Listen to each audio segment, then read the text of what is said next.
Cuộc sống bộn bề đôi khi sẽ bị xáo trộn bởi những tầng âm thanh khác nhau.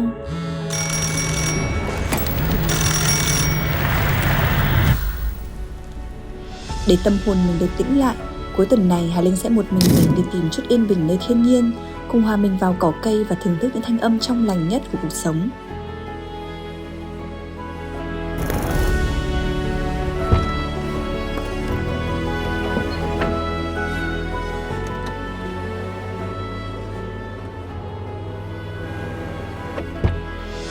Trong hành trình của mình, đương nhiên mình sẽ cần một người bạn đồng hành, không quá ồn ào, đem lại cho mình một không gian êm ái, dễ chịu. Là một người bạn đồng hành luôn hiểu rõ những thói quen sau vô lăng của mình, cũng như cũng muốn hòa mình vào với thiên nhiên giống Hà Linh.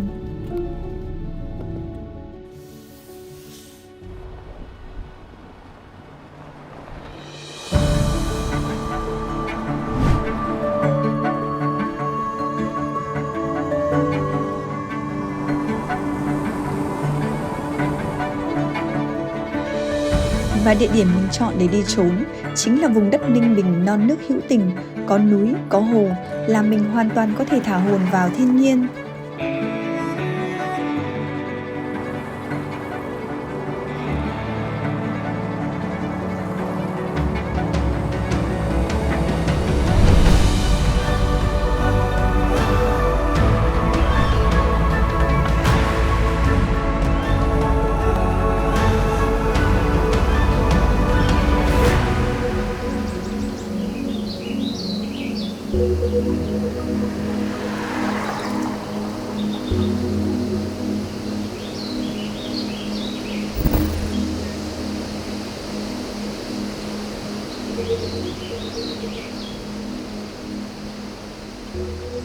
Để hòa mình với thiên nhiên, mình phải thực sự chạm vào thiên nhiên.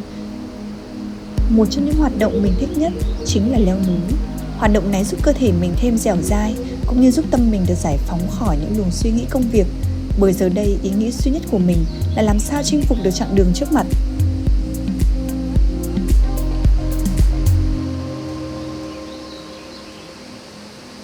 Âm thanh tĩnh lặng của núi rừng sẽ giúp mình trở nên bình tĩnh, yên tĩnh trong lòng hơn.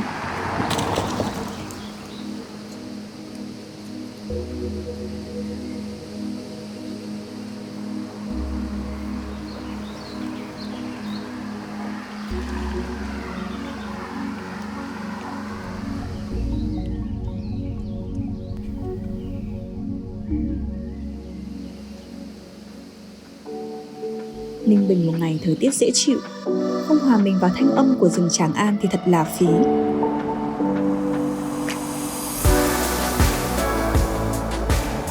Với những cung đường đẹp như thế này, một chút cảm giác tốc độ luôn làm hứng khởi tinh thần của mình.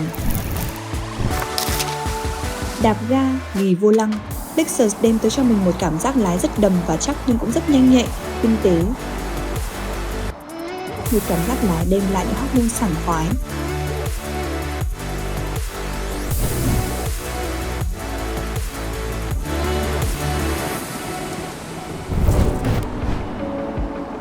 Và thật tuyệt khi sau một ngày hoạt động dài, mình có một người bạn đồng hành đủ thông minh để mình về an toàn, đồng thời cũng cho mình cảm giác nghỉ ngơi, thư thái ngay cả khi đang lái xe.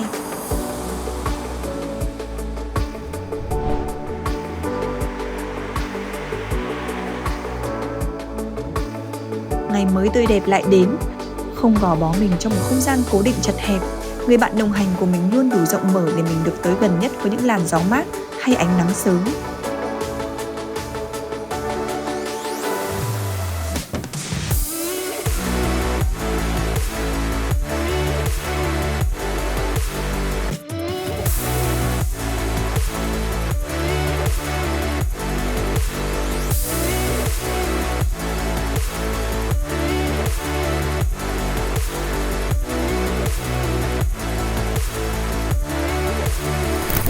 Bất cứ nơi nào Linh và Lexus đi qua, vẻ đẹp thiên nhiên vẫn được bảo tồn và giữ y nguyên. Bởi vậy mà Linh luôn tin tưởng và yên tâm để đi trốn vào thiên nhiên với người bạn đồng hành rất tinh tế này.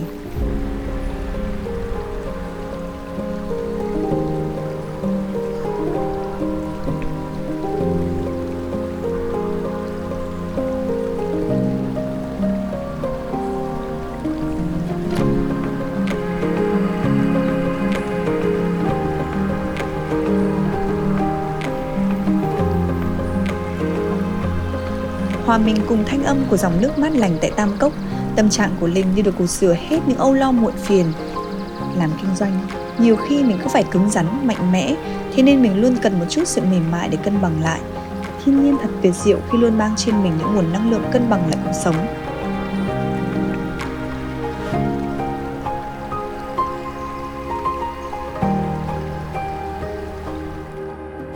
Một cuối tuần bộn bề cùng với người bạn đồng hành đầy tinh tế và yêu thiên nhiên. Chỉ cần có vậy thôi, năng lượng của Linh lại được sạc đầy cho một tuần mới đầy thử thách sắp tới.